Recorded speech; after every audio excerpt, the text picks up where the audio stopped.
Hola a todos, mi nombre es Yasmín Simón Sánchez. Es exposiciones para la materia de Ingeniería en Desarrollo Comunitario. Vamos a conocer los temas de métodos, definición de método y técnica, tipos de métodos, características, etapas y reglas del método. Para comenzar, primero tenemos que conocer qué es un método. Un método es un modo, manera o forma de realizar algo de forma sistemática, organizada y estructurada. Hace referencia a una técnica o a un conjunto de herramientas para desarrollar una tarea. Asimismo, se entiende de forma habitual de realizar algo por una persona basada en la experiencia, costumbre o preferencias personales. El método es el camino para llegar al conocimiento.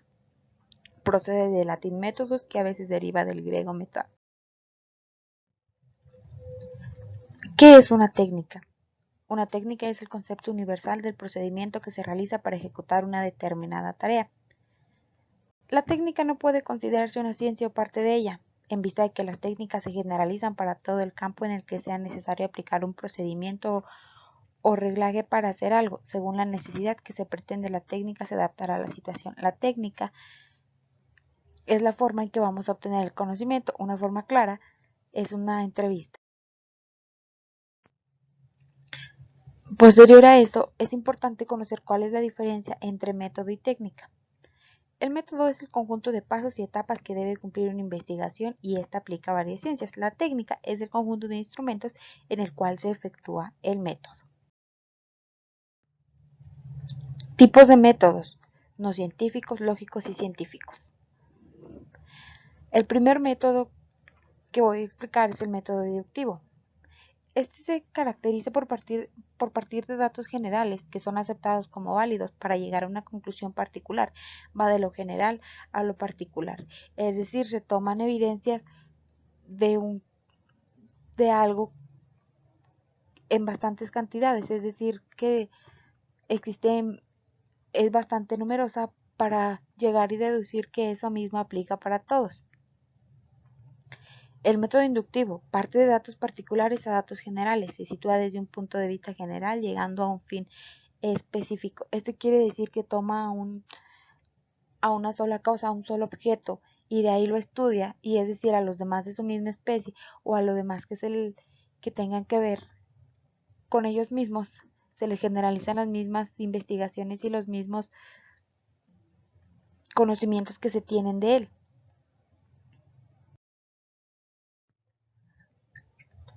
El siguiente método es el método analítico. Este método consiste en descomponer algo para estudiar cada una de sus partes con el fin de encontrar una respuesta al fin específico. El método analítico es simple. Descompone a un todo en sus partes y estudia cada una de ellas para llegar a la conclusión de qué es todo lo que lo compone, llegando así a obtener los resultados deseados. El método sintético. Este método se reconoce para encontrar a un objetivo. Reúne todos los elementos o partes de un todo para componerlo. El método sintético es lo contrario al método analítico. Este método se caracteriza por reunir a todos los elementos que conforman a un todo, estudiándolos cada uno en sus partes para reunir y llegar a un solo objetivo. El siguiente método que tenemos es el método comparativo. Este método consiste en poner dos o más fenómenos a un lado de otro para encontrar diferencias o similitudes y así hallar soluciones a problemas futuros con los conocimientos adquiridos. El método comparativo simplemente se basa en tomar dos objetos de estudio, identificar sus semejanzas y diferencias y así poder llegar a conclusiones para poder estudiarlo, predecir y dar una respuesta. El siguiente método que tenemos es el método dialéctico. Este método es usado como el de prueba-error para buscar mejorar o hacer que una función de un producto o servicio mediante la experimentación y búsqueda. El método dialéctico es más que nada un tipo de ensayo-error en el que se conocen características y semejanzas de un objeto de estudio.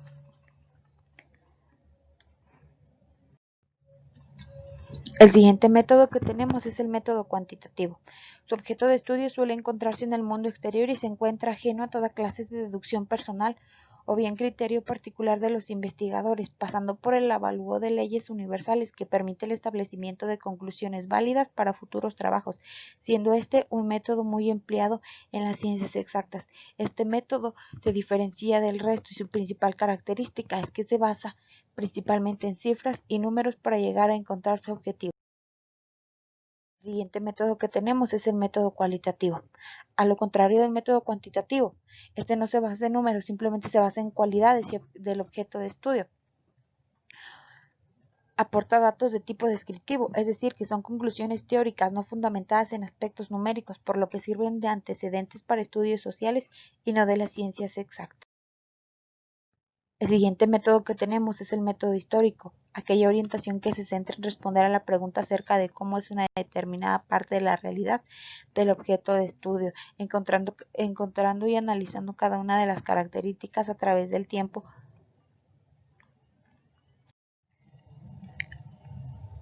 El siguiente es el método científico. El método científico se ha caracterizado por ser el más utilizado en la ciencia natural desde el siglo 17 y consiste en la observación sistemática, la mediación, la experimentación, la formulación, el análisis y la modificación de la hipótesis. El método científico está sustentado por pilares fundamentales. El primero de ellos es la reproducibilidad. Esto quiere decir que tiene la capacidad de repetir un determinado experimento en cualquier lugar y por cualquier persona. Este pilar se basa esencialmente en la comunicación y publicidad de los resultados obtenidos. El segundo pilar que tiene el método científico es la refutabilidad, es decir, que toda proposición científica tiene que ser susceptible de ser falsada o refutada. Las características del método científico es que es un método teórico, es sistemático. Sistemático en el orden y disciplina que busca garantizar un nivel aceptable de reproducibilidad y validez. A la vez es inductivo y deductivo. Tiene una base empírica, emplea la observación directa para obtener los datos objetivos necesarios que documentan el conocimiento obtenido. Emplea el examen crítico. El científico somete sus resultados a la prueba empírica, se halla sujeto a la revisión y a los resultados que nunca son definitivos, pues estos están cambiando constantemente debido a las investigaciones que se hacen. Es circular. Hay una interacción continua entre experiencia y teoría. La teoría alimenta la experiencia y esta a la teoría, y el objetivo es entrar en un proceso de retroalimentación que permite la acumulación de conocimiento. Busca controlar los factores que no están directamente relacionados con las variables en cuestión, pero que pueden influir sobre ella. Los pasos del método científico. Primero es la observación. Observar qué está pasando o observar algo que nos inquiete para después de ahí plantear el problema. Posteriormente que se plantee el problema de acuerdo a lo que se observa, se puede formular una hipótesis. Una vez que tenemos formulada la hipótesis, pasamos a la parte de experimentación, que esta consiste en hacer investigaciones y experimentaciones para comprobar si nuestra hipótesis es cierta o falsa. Posteriormente a esto se llega a una conclusión. En caso de que nuestra hipótesis sea correcta, se pueda establecer alguna ley o alguna teoría. La importancia del método científico. El método científico siempre se ha utilizado como una serie de procedimientos de tipo lógico y experimental, lo que permite comprobar una hipótesis mediante experiencias controladas, replicables y precisas. O sea, mediante estos pasos que se hacen en el método científico, se conoce la ciencia. Y estas son mis referencias bibliográficas en las que me basé para hacer mi trabajo.